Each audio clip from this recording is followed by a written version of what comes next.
Removable arm rods are easier than you think. They can be made with a few items that are purchased on Amazon and can be used for all kinds of puppets.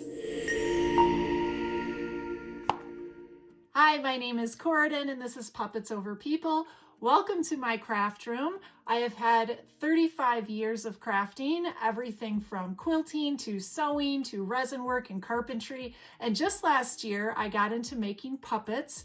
I started off with the monster puppets and the snoof puppets, but I've slowly gotten into the soft style ventriloquist puppets that you see behind me. I've challenged myself for 2025 to make a new puppet every single month. Let's get into arm rods. When I first started making puppets, I was not practiced in the use of arm rods. And when I made them and I was taught how to make them on a few different classes that I took, all the arm rods that I saw on these puppets were permanently installed in the hands. I didn't think that was a problem until I started building more and more puppets and realized that when you pass them off to somebody who hasn't used arm rods before, or maybe a small child or a family member, you find it a little bit difficult watching how cumbersome it can be with arm rods.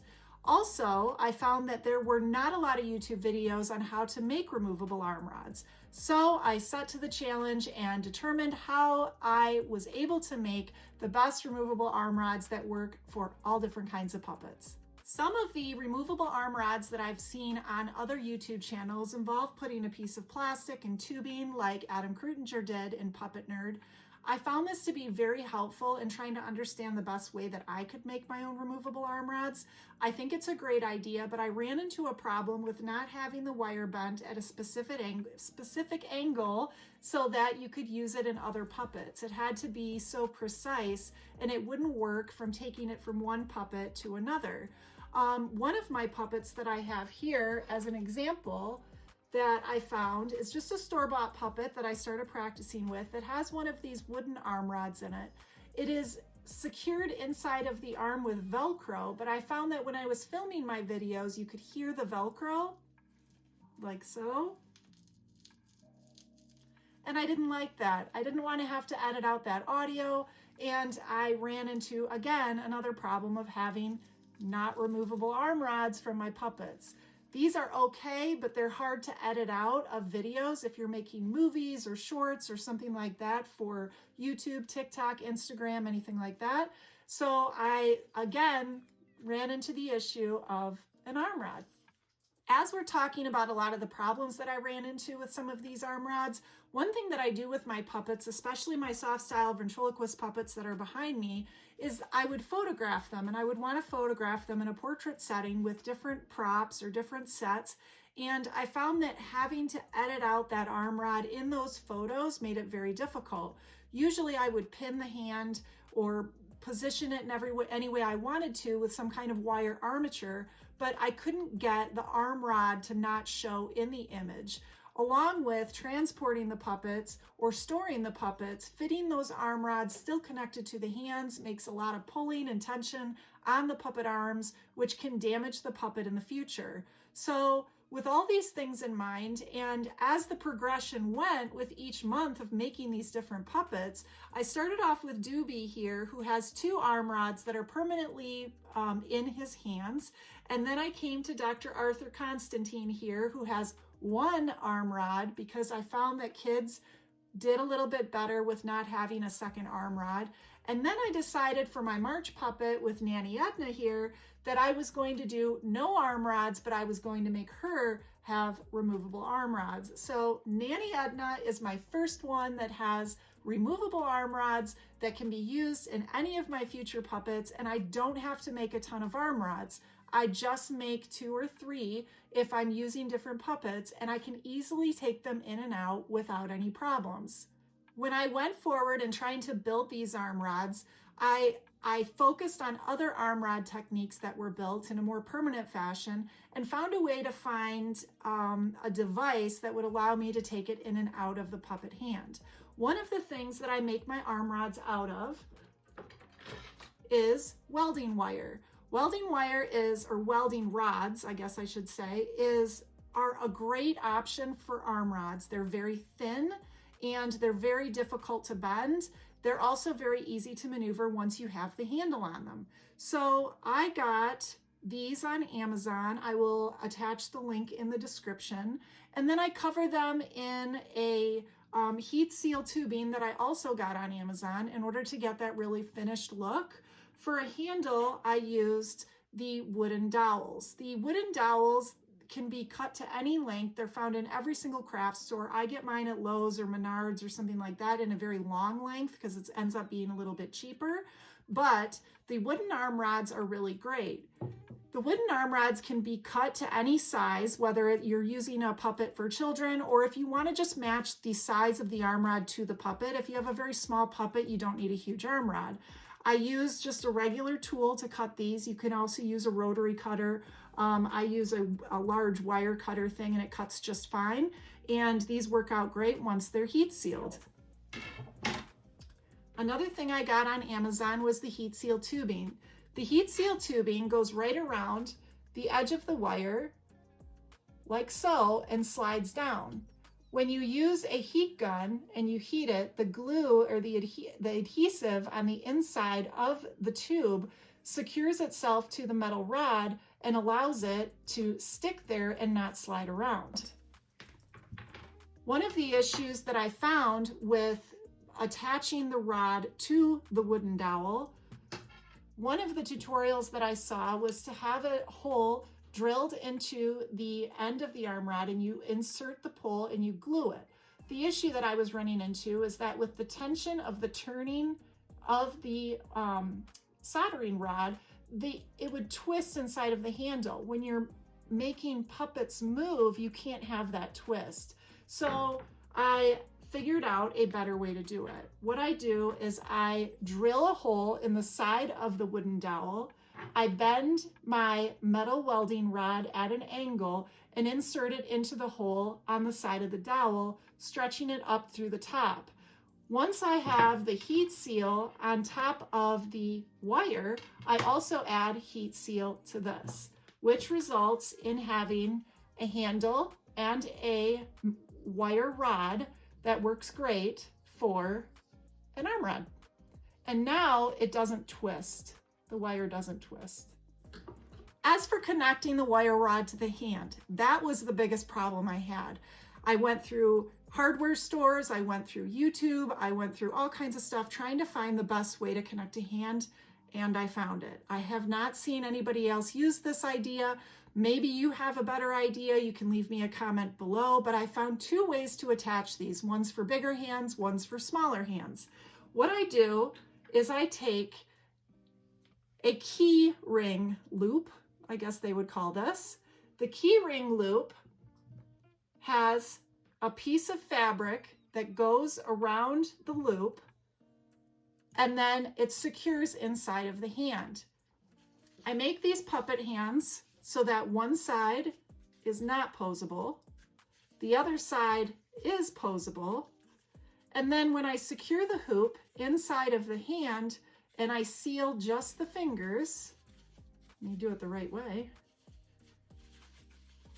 I lay a piece of fabric over each side of the hand. This allows me to be able to, once the hand is sewn together, have a small slot.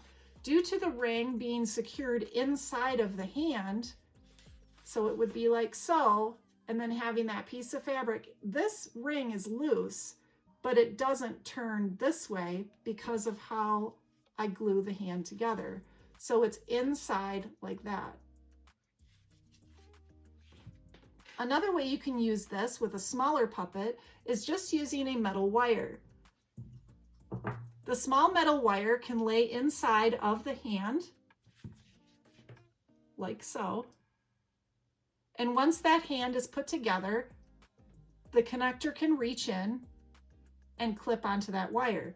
That again will not turn or twist the wire. It will stay secure. And so what are we going to use? What are we going to use to grab the ring, to grab the wire, or anything else?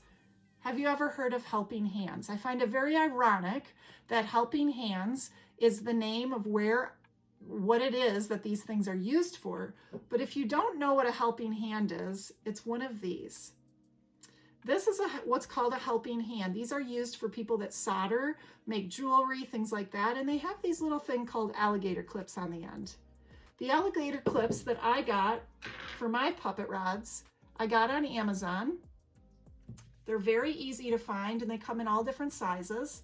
But what's nice is about these alligator clips, they have a small piece. When you open it, there's a little divot right there. And another great thing about these is when you rotate it over, you'll see a small hole on this side. What's really nice is that welding rod actually fits into that hole if you dig it out just a little bit. And what you end up with is a perfect alligator clip secured to the welding rod, which then has heat seal tubing over it and is connected to the handle. Being able to insert this clip on to that wire or the keychain like so does not allow it to turn. So once it's flat, you can use that inside any hand. What's really great about these type of things is that anything can be bought on Amazon. You don't have to go out to the store. You don't have to go get anything. You don't have to really manufacture anything because it's all available right here. It's just the way that you put it together. What I did find though is that in the arm rod, this connection right here with the alligator clip is very important. What I like to do is run the heat seal tubing over it, pull it down a little bit. I use a resin glue where you mix the part A with part B, connect it inside of that, but I also send this metal rod through that little hole. I put a little hook on the end. That way, on the bottom here, which I've covered up with just some glue so it's not rough, I sanded it down, but that covers the hand as well. And this can be used to reach in, grab that ring, and you have a removable arm rod. What's really awesome about these is they can be used for any puppet. If you have a small puppet, you can use it for that. If you have a large puppet, you can use it for that. Let me show you how I do it with Nanny Edna. This is my March puppet, Nanny Edna, and she needs an arm rod. So we're going to go ahead and insert the arm rod. Let me show you how easy it is. On the side of her hand, you'll see that there's a small slot like I showed you before in the hands. Inside is that ring. So let me get both my hands out so I can show you how I insert my arm rods.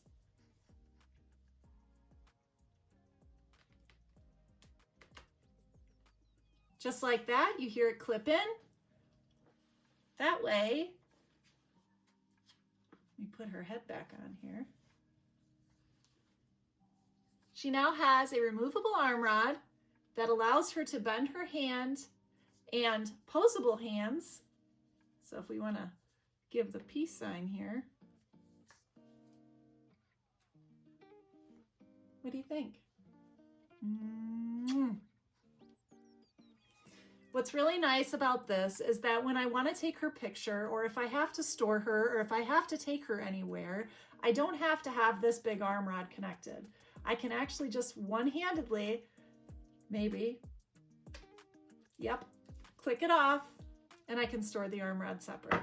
Now Nanny Edna can be stored and displayed and photographed, or however she'd like, without wearing an arm rod. Thank you, dearie. I'm not a ventriloquist yet. What's nice about having a removable arm rod, especially like the one I just made, is being able to twist her hand back and forth. That alligator clip holds on to that welding rod, and she's able to she's able to express herself a little bit more. Thank you so much for watching my channel and watching this YouTube video on removable arm rods. If you have any questions or want to know where I got all of the supplies to make my removable arm rods, or have any ideas of how I can improve this idea, I'm always looking for new ideas, and I'm always looking forward to learning more from the great big audience out in the world. Thank you so much for watching, and have a crafty day.